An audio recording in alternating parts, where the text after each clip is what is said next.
mmrahye bedwam no yodimonya for Elvis osemensa dapa no wo hobby wadansɛmode e de kyerɛ sei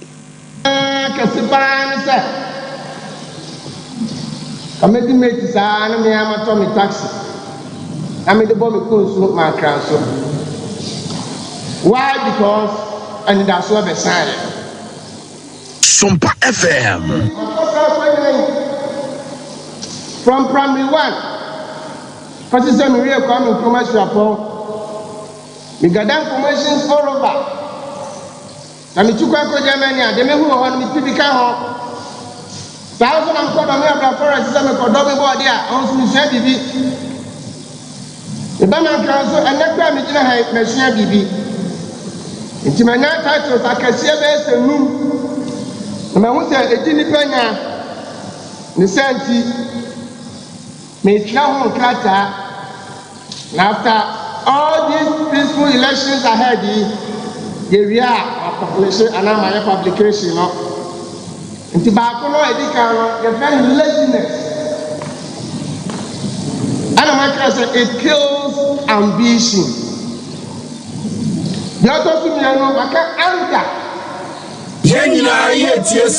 Wisdom. The number 3, that is fear. Fear also kills what? Dreams. Then we talk about our ego. It becomes ego. That one also kills growth. And then the final one, we call it doubt. Or trust issues. Ebusia ni ayati nken eyonmonya for Elvis osemensa dapa wono ena ahafo ano Southwest Basin wojam MPP amanyoko ndimo se wobekon kode apre akomrahye bedwam akotwe empunto de abre adehye na boboa no na ono akasa na brabo ena bra na wonom soso eche nwumen no okogina asuafo ahodo anim ewo mpotem ho a wono so de ye nhweso de ekire wonom se wo munhwe ne so obi a na woni bi oye na de Sompa FM atrometi ananka ebi krampo obedi na ka ode abo ne wosafo hene wo de mpotem ho na so no esansa abemubo ye ba ye eni da so ya esan ye no wa ma na mu na bemu na wo si nkete se nsuo mu awie mu wo bepla konanim emfa ho ne wo hia buburo ya wo na tom no enne ampani ampa ne nuane ampa watimi akoa mene oye engineer ya wasape so remu ewo eyemrahye bedwo kasikafo ya waga na hase no ma yewra Elvis dapa wontimi enyina kwa emfemfrem nte no mo enhwe akom ho ema wonti empo enhwe wo mpempen yi wo hyebre ne wo tebia ya wom na mu hu abemu nyankopon ewo dache papa bi de maw na ansa na bebem no gise wankasa no bo ho so wei eye futuo ya wode kwama nkra na wo kyerɛ sɛ abato no kurampo eda yanim no kwa wie ya wode betwere nwoma na abufuo niam nketenkete bi a etimi pra brabon kan kro no watimi diaba na etimi aboa ama abrabon so etimi akoye nyina ye tie Sompa na chie no ena owura Justin Kwesi Woto wano so na director de Magana Education Service ne fa ye no ewo afo no Southwest Mesin ni mo wano so eka eniema ahodo ya wo mo so ahyehye e de aba enwomesua ewo mpotem ho any kind here it is a bani isia it is a angumasia ni wa ankinkan ni wa angumasia ni na ye mention ha ya fa no Southwest ha no ye tumi ahunu se abofra bi ni wa ye boa ne se onkinkan ya ontumi nkinkan enti mini education officers ni team all other stakeholders ye di kinkan you media hudo bebre early morning reading DL, T2E, I got reading clubs, Sudebre, I had a Buan Padano. If you say, who said, Sakoda to meet in Gaya? Sompa FM. Some DBA will be at me by Bonting, Emma, the talent DBA will be also to me develop.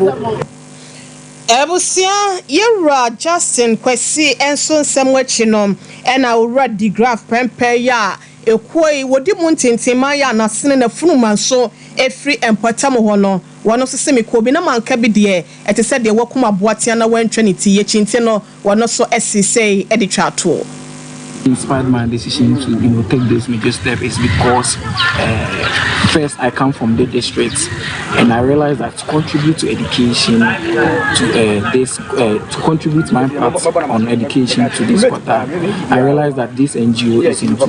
distribution of books. They are also into books donation to various districts, I think the private communities. So I realized that the little contribution that I can do is to actually liaise with them so that they can do what they have been doing, that is areas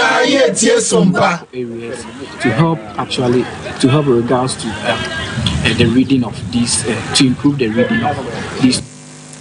Ebusia Sompa TV Sunye Sompa 93.1 FM Wasante Mantem Kropo Kumasene ne nkwadomo wutie fa ho afa Sompa 98.9 Kenya kwa bro no mobumpa ne drum no ato asomo ewo sunya ne bro Mantem Kropo mama afofo so eje won chefa sanso so ena nkranza pam dada papa toast ne systematic mo so eje ede wo ho ewo eye nkranza Sompa ya chese bro po yefo nyina ne wo mo bembe ho nyina so no etie ede fa ho kaya ho Facebook wo Sompa TV Ghana na Sompa 93.1 YouTube no Sompa TV www.sompaonline.com na nsem no tie bi fa online so no akenka bi so e de free ho ye kwaye nim ewo ensem foforo mu ne ewuramo ewo sikase Sompa FM okonfo no Rural Bank PLC ya de afia pema henkono aduowotwe 1980 ena wono bebo aze ewo mayim na wo hwenwuma pa hodo ya wonom eyo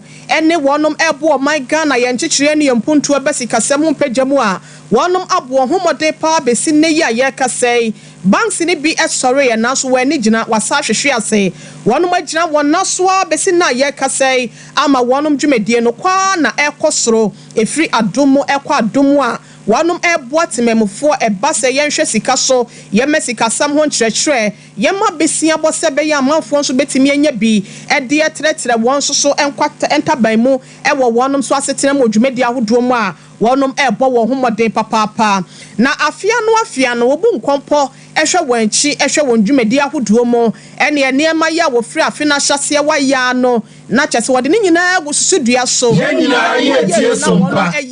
biankoye no na wato ede atwene na de koye no so no watimi ede ato eye nim na waye foforo ede aka ho sebe ya wonom so empagya no se bank no ebetimi egira ne na supreme ebusia wonom so ede wonom so annual general meeting no fidi dade to so aduasa enso 37 na enam sayo so mampanyifo dodo na no ena ekopie mo ewo ase wode wani kyerem Dr. Emmanuel Oben wono ena ye okonfo no Rural Bank no director ya wono etua ano wode eniama pina na nasamika se chairman edema directors ya wono so ewo konfo no Rural Bank wono wode nsam no do na ena etuja yenko ne yekotie bi fi se adwumo hwe no eda eya yete ede freni rano oye ATM ekyerese ogu akonta ana akyere omo a esoma Sompa FM ogu akonta na se omo so na yegidi yenso akonta na yebu ye no produce fancy bia esese bia ebetia ye ekyerese da yibu mapa duma no mo de share yensa no across kura ohe ba bia ye be fa free ye na ye 1.8 million in 20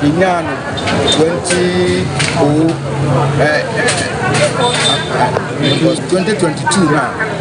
now this get me edico 8.1 million Ghana cedis na any gemo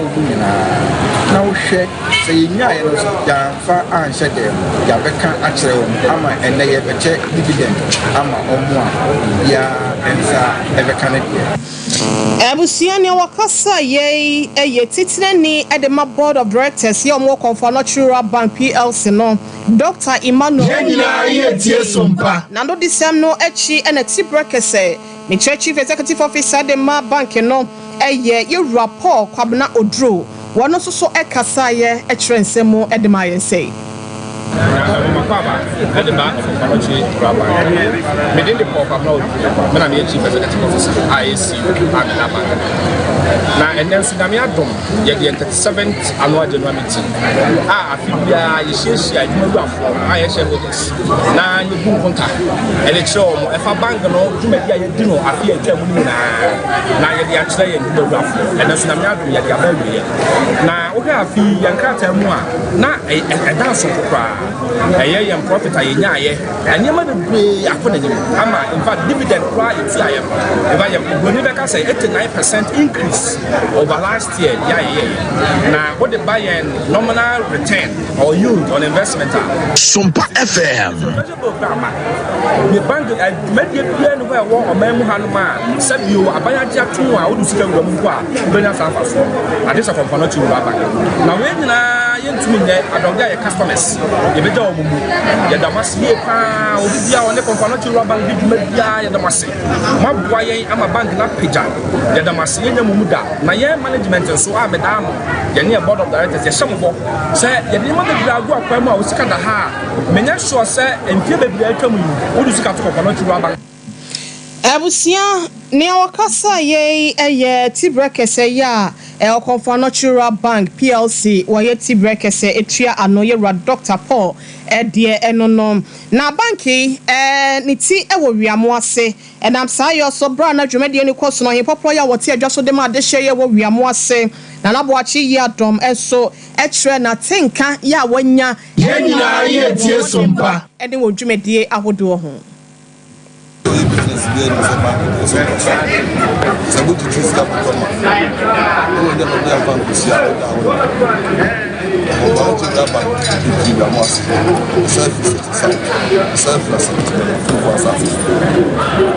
and then buy more felicity.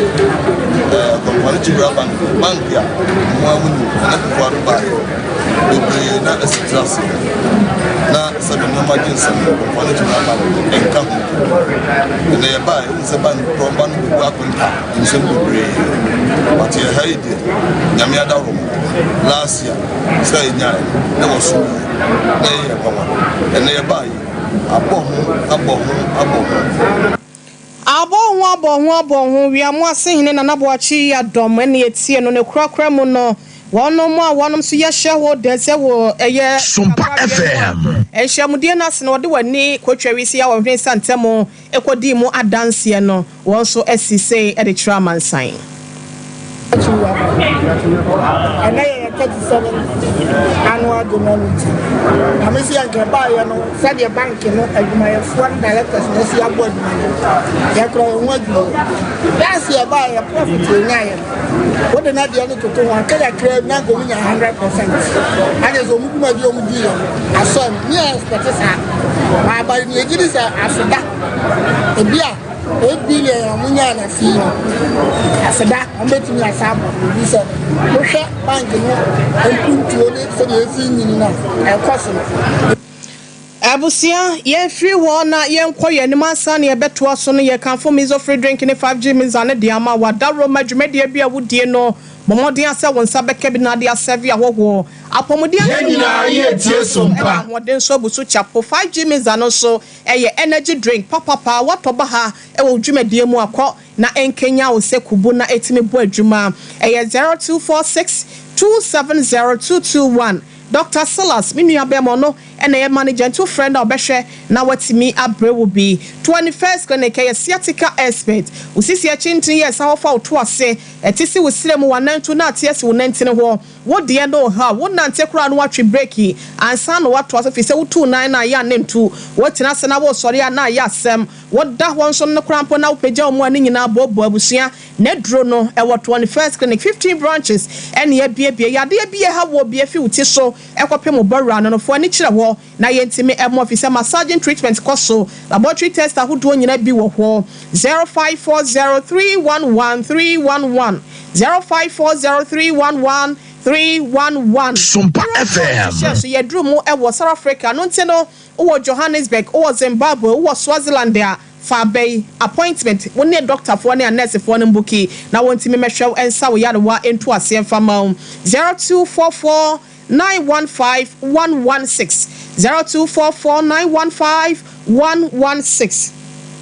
OCP Ghana Limited at the fertilizers papa ebe German so ye wato so dear na ewo OCP NPK 15 and na OCP NPK 10 and also so ewo German so dear wokwa wo no buy na agrochemical shop obi abowura mo so per OCP one fertilizers ni bi kyerɛ awodo anase de wugo na wonum entimi mpɛ ho de emfama na hwa danse a wo bedie wo ma no 0555 909437 ebusia yɛmfansia sɛ na yɛnkɔ agudie mu ensɛm mu na yɛnhwɛ sɛnea enema esi yɛnyina yɛtie sompa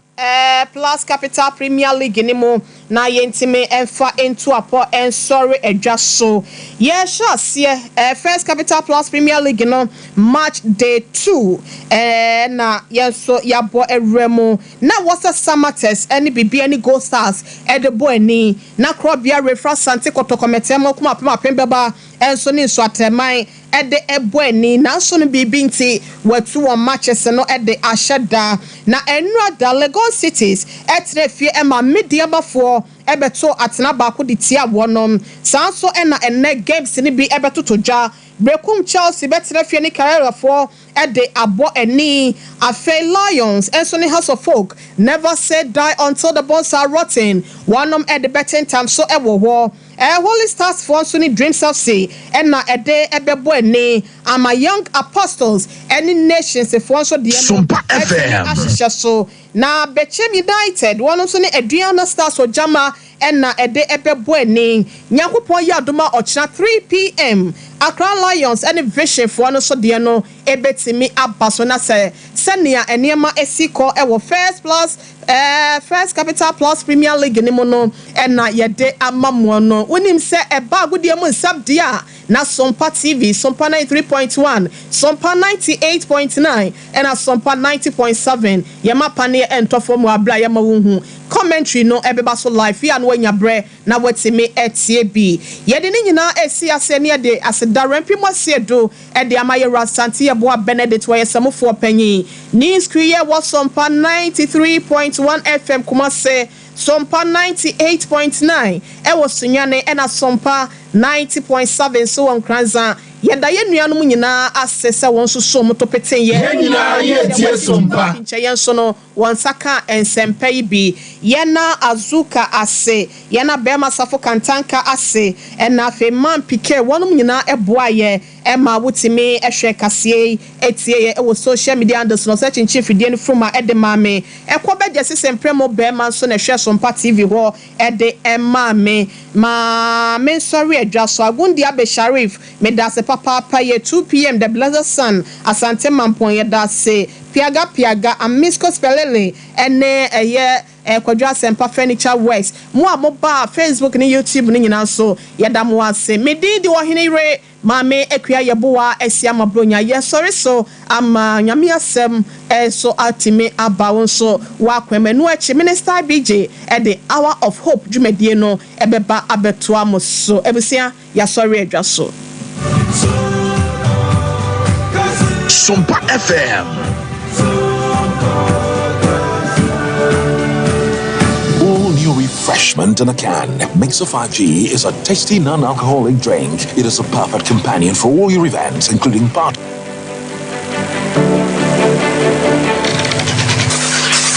Introducing Mixer 5G Sparkling Drink, a whole new refreshment.